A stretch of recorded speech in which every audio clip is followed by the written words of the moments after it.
किसान साथियों नमस्कार, स्वागत है आज एक नए वीडियो में। और आज हम दिखाएंगे धान की खेती। तो कई किसान भाई हमारे जो धान की खेती कर रहे हैं और धान की खेती में इस समय अपनी नर्सरी तैयार हो रही है। कई किसान भाइयों की जो है नर्सरी भी तैयार नहीं हुई है, जैसे कि हम आपको दिखा रहे हैं।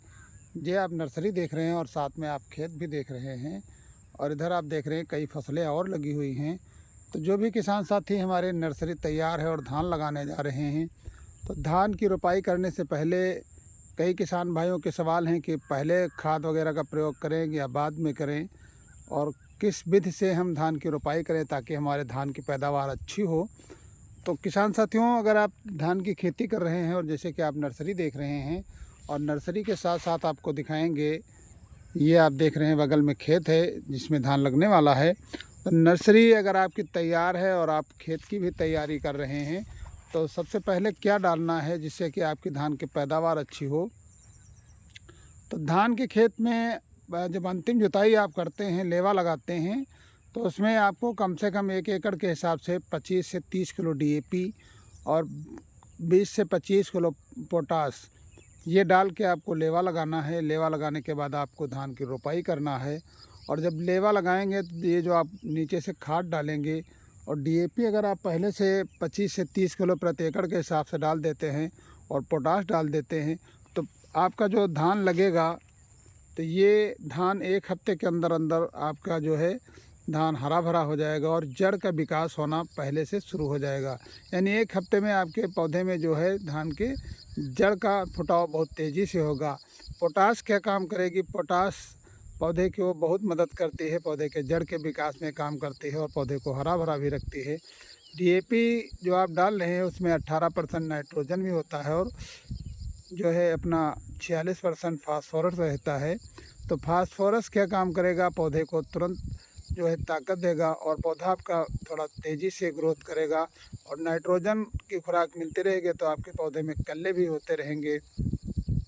ये सब प्रक्रिया जो ही आप धान लगाएंगे 3-4 दिन के बाद शुरू हो जाएगी।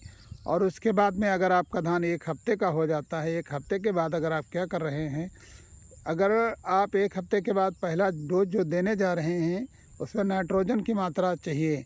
पौधे को नाइट्रोजन थोड़ा और मिल जाएगा तो पौधा आपका और थोड़ा तेज़ी से ग्रोथ करेगा। तो नाइट्रोजन अगर आप डाल रहे हैं तो उसमें आपको कौन सी ऐसी खाद मिला के साथ में डालना है ताकि आपके पौधे का जो ग्रोथ है, यानी जो कल्ले हैं, कल्लों की संख्या ज़्यादा हो जाए। तो कल्लों की संख्या अगर बढ़ाना है तो आपको ट्राइकंटिनाल बेस की कोई जाइम ले लें। ट्राइकंटिनाल बेस की जो जाइम, जैसे कि आप अब मन्नू माइक्रो प्लस कंपनी होती है, उसकी मन्नू जो जिंक वगैरह आती है, इसमें एक आता है यूनिक जी। यूनिक जी में ट्राइकंटिनाल 0.5%, यानी आधा % ट्राइकंटिनाल होता है। ये पल जो आप डालेंगे यूरिया के साथ 1 एकड़ में कम से कम 10 किलो, 5 से 10 किलो के बीच में आप डोज इसका मिला करके, और यूरिया का पहला बुरकाव अगर आप कर रहे हैं तो उसमें यूरिया 20 से 25 किलो प्रति एकड़ के हिसाब से आप, और ये 5 से 7 किलो या 10 किलो तक आप डाल देते हैं तब भी कोई दिक्कत नहीं है। तो ये आप मिला करके और पहली बुआई करें। अगर इसको आप डाल रहे हैं तो नाइट्रोजन के साथ आपके पौधे को ट्राइकंटिनाल मिलेगा। ट्राइकंटिनाल क्या काम करेगा? ट्राइकंटिनाल में आप देख सकते हैं कि उसमें जो कल्ले का फुटाव होगा तो ये बहुत तेज़ी से होगा, और देखते देखते आपके 15 दिन के अंतराल पे आपके पौधे में एक एक पौधे में कम से कम 7 से 8 या 10 इस तरीके के कल्ले होते रहेंगे। और उसके बाद जब आप तीसरी खुराक यूरिया की दे रहे हैं, उसके साथ में भी आप जिंक का भी साथ में जो है छिड़काव कर सकते हैं या बुआई कर सकते हैं। तो इस तरीके से अगर आप धान की खेती में पहले शुरुआती अवस्था से ध्यान देते हैं तो आपके पौधे में इतना कल्ले होंगे और इतना फुटाव होगा कि आप देखते रह जाएंगे। यानी आपके पौधे में जितने कल्ले होंगे उतने ज़्यादा पैदावार बढ़ेगी आपके खेत की। तो इन सब चीज़ों को ध्यान में रखते हुए आप अपने खेत में पहले से तैयारी करें, और धीरे धीरे आप अपने जो धान लगाते हैं उसमें डोज देते रहें खाद का, तो आपके पौधे में इतना विकास होगा। और उसके बाद में अगर आप स्प्रे के माध्यम से आ जाते हैं, तो स्प्रे के माध्यम से अगर आप अपने पौधे में जिंक का जो है स्प्रे का चिलेटेड जिंक है उसको आप ले लें। ये 250 ग्राम प्रति एकड़ के हिसाब से पड़ती है। यानी 250 ग्राम अगर आप दयाल की ब्रिजमोर जिंक लेते हैं तो ये माइक्रो न्यूट्रेंट जिंक होती है।